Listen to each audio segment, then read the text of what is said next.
پھر بڑی خوبصورت بات مجھے یاد آئی، نبی پاک علیہ الصلاۃ والسلام کا جب وصال ظاہری ہوتا ہے تو آقا کریم علیہ الصلاۃ والسلام کی وفات کے بعد آپ کی جو شہزادی ہیں، شہزادی کونین سیدہ فاطمۃ الزہرا رضی اللہ تعالیٰ عنہ، آپ سے بڑا پیار فرماتی تھیں، بڑا پیار کرتی تھیں۔ تو راوی کہتے ہیں کہ جب سے نبی پاک علیہ الصلاۃ والسلام کا وصال ہوا، ایک مرتبہ بھی سیدہ فاطمۃ الزہرا رضی اللہ تعالیٰ عنہ کو مسکراتے ہوئے بھی نہیں دیکھا گیا۔ اتنی غم کی کیفیت تھی، غم مصطفیٰ وہ تھا۔ لیکن ایک موقع پر مسکرائیں، وہ کیا موقع تھا؟ ایک مرتبہ آپ ساری زندگی پردہ دار رہیں، کبھی کسی کو اپنا چہرہ نہیں دکھایا، پردے میں لپٹی رہیں، پردہ دار باحیا رہیں۔ اب خیال یہ تھا کہ جب میں دنیا سے جاؤں گی تو میری جو کفن پوش لاش ہے، میرا جو جسم ہوگا جس کے اوپر کفن لپٹا ہوگا، میں چاہتی ہوں کہ اس کفن والے جسم پر بھی کسی غیر مرد کی نظر نہ پڑے، یعنی یہ آپ کا خیال تھا۔ تو آپ کے پاس ایک صحابیہ رضی اللہ تعالیٰ عنہ بیٹھی ہوئی ہیں، تو آپ کو دیکھا کہ آپ کافی پریشان ہیں، تو پوچھا کہ آپ کیوں پریشان ہیں؟ کہا کہ میں اس وجہ سے پریشان ہوں۔ تو انہوں نے عرض کی کہ میں نے حبشہ میں بعض لوگوں کو دیکھا ہے کہ جب وہ جنازہ تیار کرتے ہیں نا، حضرت اسماء بنت امیس رضی اللہ تعالیٰ عنہ یہ صحابیہ تھیں، یہ کہتی ہیں کہ میں نے عرض کی کہ اے سیدہ فاطمۃ الزہرا رضی اللہ تعالیٰ عنہ، میں نے دیکھا ہے کہ حبشہ میں جب لوگ جنازہ تیار کرتے ہیں نا تو جنازے کے اوپر نا لکڑیوں سے اسے ڈھانپ دیتے ہیں، ڈھک دیتے ہیں، پھر اوپر ایک کپڑا بھی ڈال دیتے ہیں، تو جو میت ہے نا وہ بالکل چھپ جاتی ہے، وہ بالکل کسی کو نظر نہیں آتی۔ تو حضرت سیدہ فاطمۃ الزہرا رضی اللہ تعالیٰ عنہ نے کہا کہ مجھے ذرا بنا کر دکھاؤ، ذرا مجھے تسلی ہو جائے۔ انہوں نے چارپائی منگوائی، وہ پورا انتظام کر کے انہیں جب کر کے دکھایا اور اوپر کپڑا ڈال کر دکھایا، تو نبی پاک علیہ السلام کے وصال کے بعد یہ پہلا موقع تھا کہ آپ مسکرائی تھیں۔ کس بات پر مسکرائیں؟ کہ جب میں دنیا سے جاؤں گی تو میری کفن پوش جسم پر بھی کسی غیر مرد کی نظر نہیں پڑے گی۔ حالانکہ اس میں تو کوئی مسئلہ نہیں ہے، حالانکہ اس میں تو کوئی پریشانی نہیں ہے، وہ تو جسم ویسے ہی ڈھکا ہوا ہوتا ہے، لیکن قربان جائے پردے کا اتنا جذبہ تھا کہ دنیا سے جانے کے بعد بھی میرے کفن والے جسم پر بھی کسی کی نظر نہ پڑے، یہ جذبہ ساتھ لے کر جا رہے ہیں۔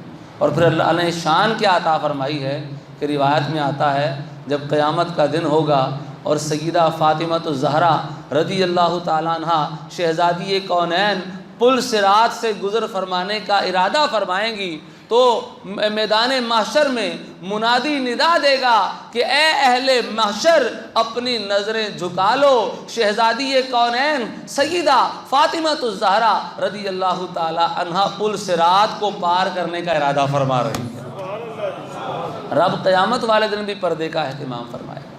تو میری وہ بہنیں، وہ مائیں، وہ بیٹیاں کہ جو پردہ نہیں کرتی، جو بالکل بے پردگی کا معاملہ کرتی ہیں، آج کل تو ویسے ہی عجیب و غریب ماحول بنا ہوا ہے، شادیوں پر، فنکشنوں پر بالکل میک اپ کر کے غیر مردوں کے سامنے جانا، غیر مردوں سے ویڈیوز بنوانا، کوئی اس میں آر اور کوئی عیب تصور نہیں کیا جاتا۔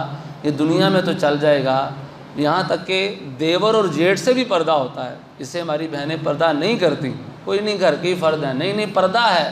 دیور اور جیٹھ کے بارے میں نبی پاک علیہ السلام کا فرمان ہے کہ یہ تو موت ہے، یعنی ان سے پردہ زیادہ سخت ہے۔ تو جو ہمارے بھائی دیور یا جیٹھ ہیں، ان گھر میں ایسی بھابیاں یا ایسی جو غیر محرم خاتون موجود ہیں، وہ غیر محرم ہی ہیں، ٹھیک ہے، گھر کے معاملات میں کبھی گفتگو کرنی پڑتی ہے، گفتگو میں مسئلہ نہیں ہے، نظروں میں حیا ہونی چاہیے، نظروں میں بھی حیا ہونی چاہیے۔ اور بہنیں جو سن رہی ہیں یا سوشل میڈیا کے ذریعے سے بھی سنیں گی، ان سے یہ گزارش ہے کہ وہ پردے کا اہتمام کریں، کم از کم یہ جو بال ہیں اگرچہ چہرہ نہ بھی چھپائیں تو بھی کام چلنے کا گزارا ہو سکتا ہے، لیکن کم از کم یہ بال اور جسم کے باقی جو اعضاء ہیں ان کا چھپانا ضروری ہے۔ ہماری بہنیں اس کی پرواہ نہیں کرتی، کسی غیر محرم کے سامنے جا رہی ہیں، بال نظر آ رہے ہیں، جسم نظر آ رہا ہے، بازو کی کلائی کھلی ہوئی ہے، کوئی اس کی پرواہ نہیں ہوتی۔ اس کی پرواہ کرنا ضروری ہے، دنیا میں اس کی پرواہ کریں گی، اللہ قیامت والے دن عزت عطا فرمائے گا۔ لیکن اگر دنیا میں پرواہ نہیں ہوگی تو پیارے اور میٹھے اسلامی بھائیوں، قیامت والے دن جو عذاب ہے وہ پھر برداشت سے باہر ہے۔ نبی پاک علیہ السلام فرماتے ہیں کہ معراج کی رات میں نے دیکھا کہ ایک عورت بالوں سے لٹکی ہوئی تھی اور اس کا دماغ کھول رہا تھا۔ نبی پاک علیہ السلام کی بارگاہ میں یہ عرض کیا گیا کہ یہ وہ عورت ہے جو اپنے بالوں کو غیر مردوں سے نہیں چھپاتی تھی۔ آج کل کی عورتیں معاذ اللہ اس طرح کی بھی ہیں، میرا جسم میری مرضی والی بھی کچھ عورتیں آئی ہیں۔ میں نے تو عرض کیا تھا کہ اسلامک پوائنٹ آف ویو سے بھی اگر بات نہ کی جائے تو ہمارا معاشرہ ہی اس بات کی اجازت نہیں دیتا، ہمارے معاشرے نے ہی ان عورتوں کا رد کر دیا۔ لیکن چلو ان کا تو رد ہو گیا، اس کے علاوہ بھی ہمارے معاشرے میں اگرچہ یہ جملہ نہ بھی بولا جائے لیکن حساب میری مرضی والا ہی ہوتا ہے۔ ہماری بہنوں میں حساب میری مرضی والا ہی ہوتا ہے۔ اللہ اور اس کے رسول صلی اللہ علیہ وسلم کا حکم سنایا جائے، اب فنکشن میں جانا ہے پردہ کر کے جاؤں، فنکشن میں جانا ہے شادی میں جانا ہے تو کس طرح پردے کا اہتمام لے، سارے کہیں گے کیا میت پہ آئی ہوئی ہے جی، کدھر آئی ہوئی ہے۔ تو یہ دنیا میں تو چلیں دو چار لفظ اگر کوئی ہمیں کس دے گا، کچھ کہہ دے گا، برداشت کریں گے، اللہ اس کا بھی ثواب عطا فرمائے گا۔ لیکن اگر یہ برداشت نہ کی اور بے پردگیاں کرتی رہیں تو قیامت کا عذاب پھر برداشت نہیں ہوگا۔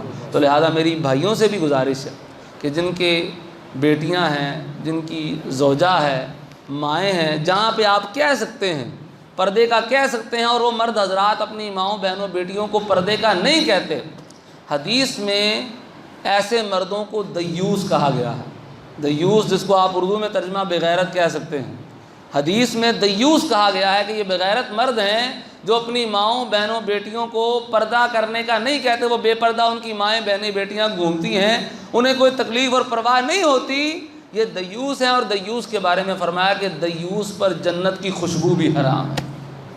تو لہذا سیدہ فاطمہ الزہرا رضی اللہ تعالیٰ عنہ کے طریقے پر چلتے ہوئے میں اپنی بہنوں سے بھی خصوصاً گزارش کروں گا کہ پردے کا خوب اہتمام کرے۔ دنیا میں تھوڑی سی آزمائش ہے، لوگوں کی باتیں بھی ہو سکتا ہے سننے کو ملیں گی۔ اچھا ایسا بھی دیکھنے کو ملا ہے کہ جب ایک فیشنیبل لڑکی پردہ کرنا شروع ہوتی ہے نا تو شروع میں لوگ باتیں بھی کرتے ہیں، لے ہن پردہ کرنا شروع ہوگی، پہلے انجن کرتی رہی سی، پہلے انجن کیتا سی ہن پردہ کرنا شروع ہوگی۔ لیکن ایک وقت وہ آتا ہے کہ جب وہ استقامت کے ساتھ بہن پردہ کرتی رہتی ہے تو ایک وقت وہ آتا ہے کہ معاشرے میں، خاندان میں اللہ تبارک و تعالی ہر جگہ اس ماں بہن بیٹی کو عزت عطا فرماتا ہے، اس کو عزت ملتی ہے۔ پھر لوگ یہ کہتے ہیں یار وہ بڑا پردہ کرتی، وہ بڑا پردہ کرتی، وہ جتھے بھی جاندی وہ پردہ کر دی ہے بھائی، وہ غیر محرم کے سامنے اپنا منہ نہیں کھولتی بھائی، وہ غیر محرم کے سامنے بے پردہ نہیں آتی۔ پھر لوگ یہ بھی الفاظ کہتے ہیں۔ تو یہ بھی ایک عزت ہے جو دنیا میں گویا خوشخبری کے طور پر اللہ عطا فرماتا ہے، تو قیامت والے دن جو خوشخبریاں ملیں گی تو وہ پھر اللہ اور وہ بندی ہی زیادہ بہتر جانتی ہے جو دنیا میں پردہ کرتی ہے۔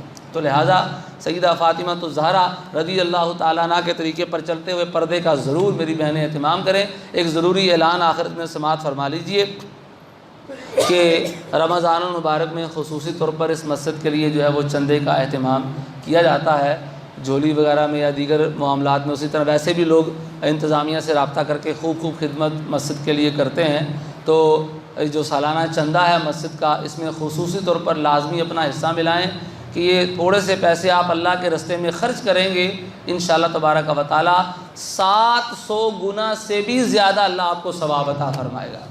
آپ خرچ ایک کریں گے، ثواب 700 گنا سے بھی زیادہ اللہ آپ کو عطا فرمائے گا۔ تو ضرور مسجد کے معاملات میں، مسجد کے سالانہ فنڈ میں اپنا ضرور حصہ ملائیں۔ اس کے علاوہ باہر بھی جھولی وغیرہ لگے گی دعوت اسلامی کے مدارس اور جامعات کے لیے۔ ان مدارس اور جامعات کا بھی حق ہے ہم پر کہ ان پر بھی ہم خرچ کریں، کہ ہم جتنا پیسہ ان پر خرچ کریں گے تو ہی یہ چلیں گے۔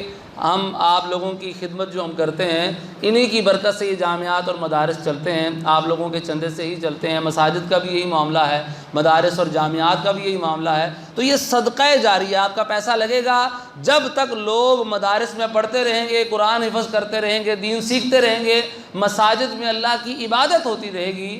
جس نے پیسہ دیا اس کے نامہ اعمال میں